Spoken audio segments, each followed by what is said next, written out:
বেশি পাওয়া যায় না। এইটা অনুখাবে তো হালকা করে ভাজতে হবে।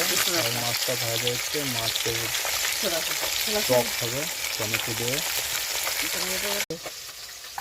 টমেটো কাটা হচ্ছে। যে আমি মাছ ভাজছি, রান্না তো আমাকেই করতে হচ্ছে।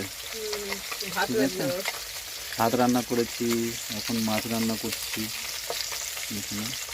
মাছটা ভাজা হচ্ছে, চারটি মানে এক সাইড হয়ে গেছে, আর এক সাইড উল্টে নিচ্ছি। ঠিক আছে, জানি না কেমন হচ্ছে।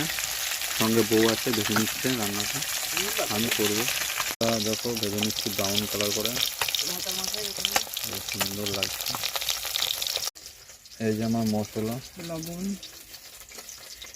হলুদ, তেজপাতা, 5 ফোড়ন, আদা রসুন, জিরে, লঙ্কা বাটা, সঙ্গে টমেটোতে এই যে মাছ তোলা হচ্ছে। তেজপাতা দিচ্ছি, 5 ফোড়ন দিয়ে দিচ্ছি, মশলাটা দিয়ে দিচ্ছি।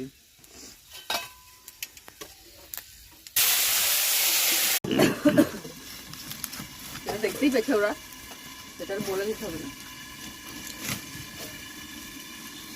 টমেটোটা কিছুক্ষণ কষিয়ে নেব। ঠিক আছে, টমেটোর জলটা মেরে নেব।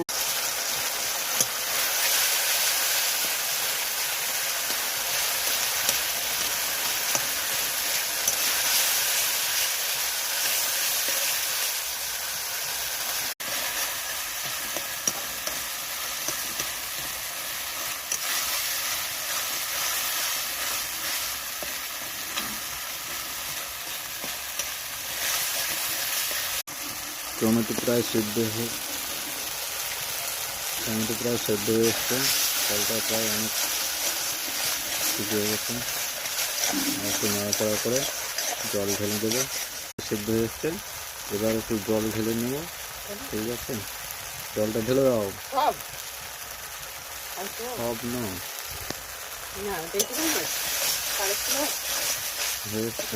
ফিশ মশলা দেওয়া হলো। এবার আমরা মাছটাকে ঝোলে ছেড়ে দেবো। 5 মিনিট পর আবার খুলে নেব, দেখবো আমাদের মাছের ঝোলটা রান্না হয়ে গেছে। দেখে নাও, ওয়াও কত সুন্দর রান্না। দেখো,